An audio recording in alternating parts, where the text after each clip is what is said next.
Hello everyone. So myself Raghav Jagga, a fifth year law student from University of Petroleum and Energy Studies, pursuing BCom LLB in taxation laws. So nowadays I am a legal intern with Lexis and Company. So today for our topic is mischief rule of interpretation.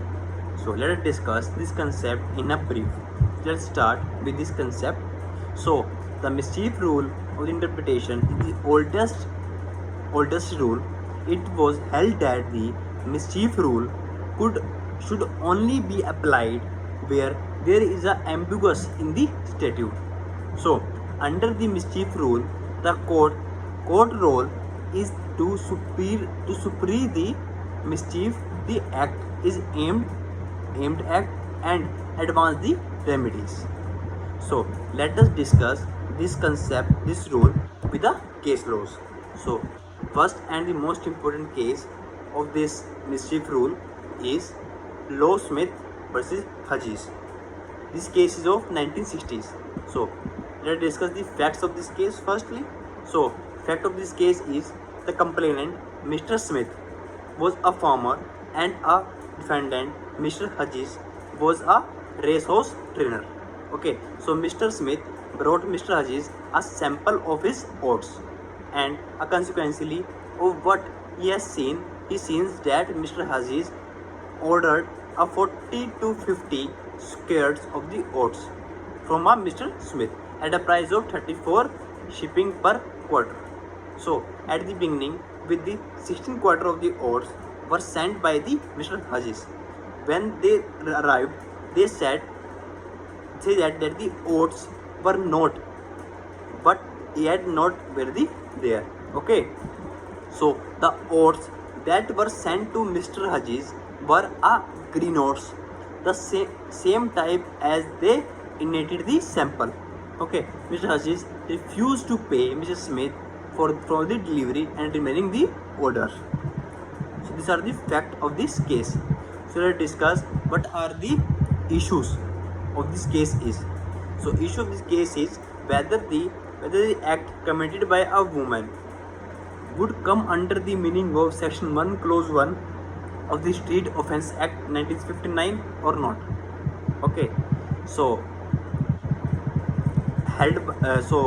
what held in this case is, so there has been no discussion between the parties regarding the delivery of the oats. An objective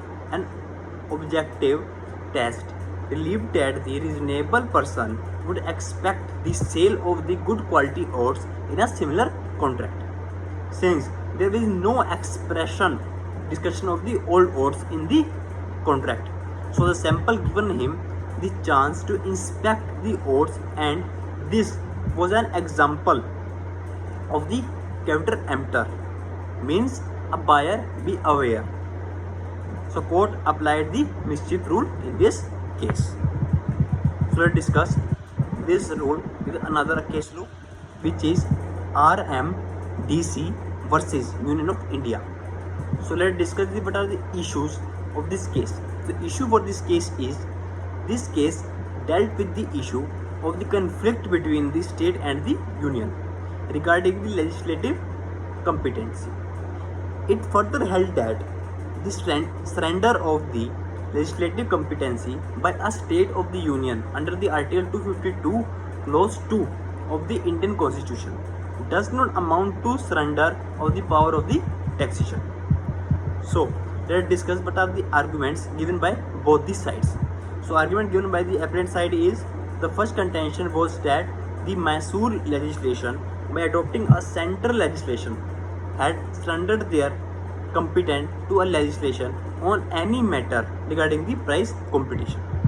So the argument with the side of the respondent, they submitted that the subject of the betting and the gambling were a separate power. So this implies that the surrendering of the control and the regulation of the price competitions to the union, that does not lead to the surrendering of the taxation powers. So decision by the Supreme Court in this case is, Supreme Court held that the central legislation passed in accordance with the Article 252 Clause 1 of the Constitution of the India, governed under the Entry 34, List 2 of the 7th Schedule, with the amendment made by the Masu legislation, with done with the Entry 32 of the same list. Okay, so I hope you've understood each and every concept of the mischief rule of interpretation. If you have any doubt regarding anything or any query, please feel free to comment in the comment box. Your answers should be given as soon as possible. Okay.